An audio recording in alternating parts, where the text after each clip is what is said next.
Et salut groupe! En ce jeudi 21 mai, plusieurs mots aujourd'hui. Je commence par le mot javel, comme eau de javel.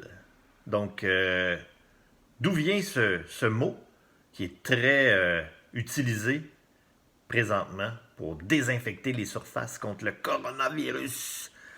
Très efficace l'eau de Javel. Mais d'où vient Javel? Est-ce que ça vient de Monsieur Javel, qui serait l'inventeur? Mais non!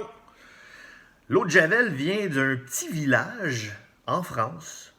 Ça date de 1784 et le nom du village, c'est Javel, J-A-V-E-L-L-E. D'où le nom Javel qui est resté. Donc voilà pour ce premier mot. Deuxième mot, c'est le mot canicule. Avec tout le froid que nous avons eu en avril et mai, nous allons peut-être vivre dans les prochaines semaines une ou plusieurs canicules. Qu'est-ce qu'une canicule? Canicule, c'est une chaleur intense. Souvent, il y a même un avertissement de chaleur accablante. Quand il fait très chaud, on dit qu'il y a canicule. C'est quand je pense qu'il fait 30, au-dessus de 30 degrés pendant plus de 3 jours, ou à partir de 3 jours de suite, il y a canicule. Donc, canicule, c'est un mot dans la francophonie, si on prend tous les pays où on parle français, c'est seulement au Québec qu'on utilise ce mot. C'est un mot qui vient du latin, qui vient du mot canicula. Et qu'est-ce que ça veut dire canicula? Ça veut dire petit chien. Donc, vous allez me dire, c'est quoi le rapport entre petit chien et chaleur intense? Mais il y a un lien, Il faut regarder dans le ciel pour trouver le lien. Parce que Petit Chien, c'est le nom d'une étoile dans une constellation. Et il semblerait que quand cette étoile-là, qui s'appelle Petit Chien, se lève en même temps que le soleil, ça annonce de très grandes chaleurs. Donc, l'histoire vient de là. Voilà pour canicule. Prochain mot, le mot référendum.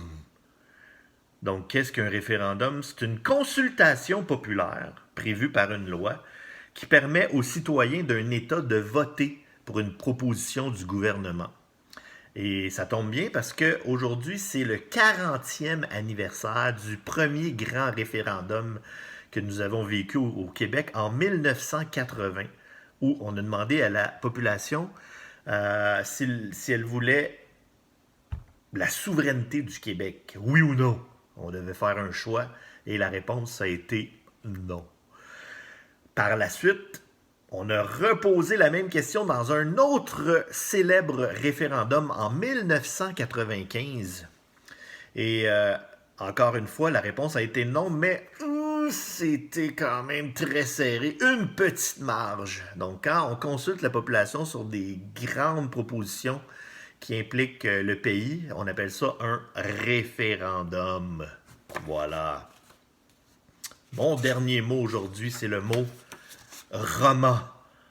Tout le monde sait c'est quoi un roman. J'en ai un ici que je suis en train de lire présentement qui s'appelle le Mammouth. Donc, depuis le 17e siècle, le mot roman, ça désigne un récit assez long qui mêle intrigue et personnages. Donc, ça, on connaît ça, mais au 8e siècle, le mot roman avait un tout autre sens. C'est d'abord le nom que nous avons donné à notre langue. Lorsque les gens ont commencé à parler ce qu'on appelle aujourd'hui le français, mais au début, ça s'appelait le roman. On parlait en roman. On parlait le roman. Tout ça parce que nous sommes, à l'origine, nos ancêtres, attention, nous sommes des Gaulois. J'en avais déjà parlé en classe, donc nos ancêtres sont des Gaulois. Les Gaulois ont été envahis par les Romains. Les Romains parlaient les Romains parlaient le latin. Donc, les Romains parlaient le latin. Là, les Gaulois ont dû, pour s'intégrer, surtout dans l'armée, les gens allaient dans l'armée, là, c'était comme ça. Il fallait être capable de parler avec les Romains. Donc, on s'est mis à parler le latin, mais en passant du gaulois au latin, une nouvelle langue qui s'est créée à travers ça, qu'on a appelé au départ le latin vulgaire. Et puis graduellement, on appelait ça le roman. Donc, c'est comme ça que on nommait au départ notre langue. Et ça a évolué avec le temps, puis aujourd'hui, c'est le français. Donc, il y a plusieurs mots, d'ailleurs, dans notre langue, qui proviennent du gaulois, qui sont d'origine gauloise. Donc, par exemple, les mots balai, barrage, bille, bouche, branche, budget, caillou, chemin, cheval, mouton, ruche, truite. Donc, sont tous des mots d'origine gauloise. Donc voilà, c'était ma petite chronique ici, c'est aujourd'hui. Donc, en espérant que vous allez être là pour ma prochaine vidéo demain. Merci. Bye bye.